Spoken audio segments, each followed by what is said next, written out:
Praise the Lord. இந்த நல்ல அருமையான சந்தோஷமான காலை வேளைக்காக கர்த்தருக்கு நன்றி சொல்லுகிறேன். இந்த ஆண்டின் 4வது மாதத்தின் முதல் நாளில் நாம் வந்திருக்கிறோம். கர்த்தர் நம்மை அதிகமாக நேசித்து நடத்துகிற தேவனாய் இருக்கிறார். 3 மாதங்களாக அற்புதமாக நம்மை பாதுகாத்து இந்த 4வது மாதத்தின் முதல் நாளில் இவ்வளவு சந்தோஷத்தோடும் சமாதானத்தோடும் தமக்கு முன்பாக கர்த்தர் நம்மை நிறுத்தி இருக்கிறார். கர்த்தருக்கு அதிகமாக நாம் நன்றி சொல்வோமாக. இந்த வேளையிலே நாம் தியானிக்கும்படியாக மார்க் எழுதின சுவிசேஷம் 16வது அதிகாரம் 2வது 3வது வசனங்கள். வாரத்தின் முதலாம் நாள் அதிகாலையிலே சூரியன் உதயமாகிற போது கல்லறையினிடத்தில் வந்து கல்லறையின் வாசலில் இருந்த கல்லை நமக்காக எவன் புரட்டி தள்ளுவான் என்று ஒருவரோடொருவர் சொல்லிக் கொண்டார்கள். கல்லறையின் வாசலில் இருந்த கல்லை எவன் நமக்காக புரட்டி தள்ளுவான்? இயேசு கிறிஸ்துவின் கல்லறையின் வாசல்ல ஒரு கல் இருக்கிறது. அதை வாரத்தின் முதல் நாளிலே, அதாவது ஞாயிற்றுக்கிழமை அதிகாலையிலே மகதலேனா மரியாளும் யாக்கோபின் தாயாகிய மரியாளும் சலோமே என்பவள் 3 பேர் வந்து பார்க்கிறார்கள். கல் பெரிதா இருக்கிறது, நம்மால ஒன்றும் செய்ய முடியாது. ஆனால் இதை எவன் நமக்காக புரட்டி தள்ளுவான் என்று பேசிக்கொண்டார்கள். இன்றைக்கும் கூட நாமும் கூட இப்படிப்பட்ட காரியங்கள் பேசிக்கொள்வதுண்டு. ஐயோ, பிரச்சனை பெரிதா இருக்கிறது, என்னால் இந்த பிரச்சனையை சந்திக்க முடியாது, என்னால் இந்த சூழ்நிலையில ஒரு ஜெயம் எடுக்க முடியாது, யார் எனக்கு உதவி செய்வார்? யார் இதை புரட்டி தள்ளுவான்? எனக்கு துணை செய்கிறது யார் என்று நாம் அங்கலாய்க்கிற வேளைகள் நம்முடைய வாழ்நாளில் நிச்சயமாக நாம் கடந்து வந்திருப்போம். அப்படியே இவர்களும் வந்தார்கள். அதை சொன்ன மாத்திரத்தில் நடந்தது என்ன தெரியுமா? மத்தேயு எழுதின சுவிசேஷம் 28ஆம் அதிகாரம் 2வது 3வது வசனங்களை பார்க்கும்போது, அப்பொழுது பூமி மிகவும் அதிரும்படி கர்த்தருடைய தூதன் வானத்திலிருந்து இறங்கி வந்து வாசலில் இருந்த கல்லை புரட்டி தள்ளி அதன் மேல் உட்கார்ந்தான். அவனுடைய ரூபம் மின்னல் போலும், அவனுடைய வஸ்திரம் உறைந்த மலையைப் போல வெண்மையாகவும் இருந்தது.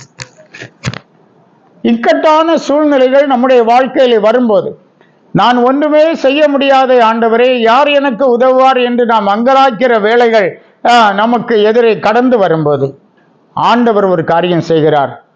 வானத்திலிருந்து தூதனை அனுப்புகிறார்.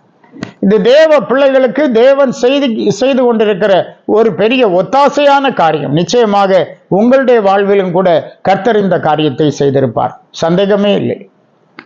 எண்ணி பாருங்க. இதை காணக்கூடிய கண்கள், அறியக்கூடிய அறிவுகள் நமக்கு வேண்டும்.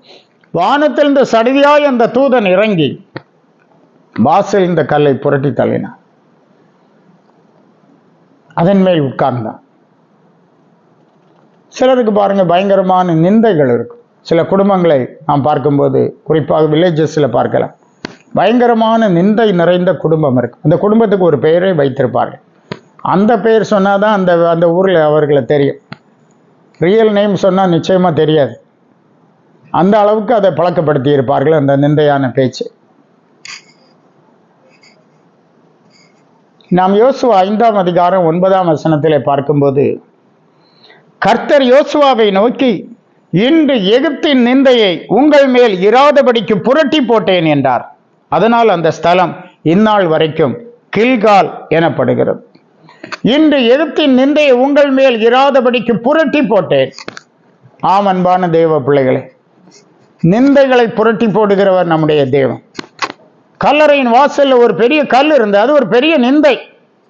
யார் நமக்காக புரட்டுவான்? நாம் சிந்தித்துக் கொண்டு, ஐயோ, எனக்கு என் குடும்பத்திற்கு இப்படி ஒரு பெயர் வந்து விட்டது, இது நீ எப்போது எங்களை விட்டு மாறு, இந்த நிந்தையான பேச்சு எப்போது எங்களை விட்டு அகன்று போகும்? ஆண்டவரே, எனக்கு யார் உதவி செய்ய முடியும்?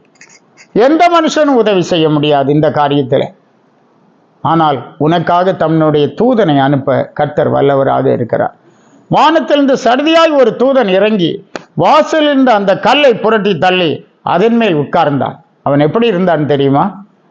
அவனுடைய ரூபம் மின்னல் போலவும் அவனுடைய வஸ்திரம் உறைந்த மலையைப் போலும் வெண்மையாய் இருந்தது. கல் நிந்தைதான், கல்லின் மேல் தூதன் உட்கார்ந்தான். அவன் பிரகாசிக்கிறவனாயிருந்தான். நீ நிந்தையை அனுபவித்த நாட்களை நீ கடந்து வந்த பாதையை, அந்த குறிப்பிட்ட நிந்தையின் மேல் தேவதூதன் உட்காரும் போது நிச்சயமாக நீ பிரகாசிப்பாய். அந்த நிந்தை வெளியே தெரியவே தெரியாது. அந்த அளவுக்கு கர்த்தர் உன் குடும்பத்தை பாதுகாக்க, உன் எதிர்காலத்தை பாதுகாக்க, உன்னுடைய ஃபியூச்சரை நம்பிக்கை உள்ளதாய் மாற்ற கர்த்தர் வல்லவராக இருக்கிறார். இந்த காலை வேளையிலும் கூட கர்த்தரை சார்ந்து அவர் சித்தத்துக்கு நம்மை ஒப்பு கொடுப்போம். ஆண்டவர் உங்களோடு கூட இருந்து பெரிய காரியங்களை செய்வாராக. ஜெபிப்போம். நல்ல ஆண்டவரே, உம்மை நாங்கள் துதிக்கிறோம். இந்த 4வது மாதத்துக்காக, இந்த முதல் நாளுக்காக நன்றி சொல்லுகிறோம். இந்த மாதம் முழுவதும் உம்முடைய பிள்ளைகளுக்கு சந்தோஷமாகவும் ஆசீர்வாதமாகவும் இருக்கட்டும்.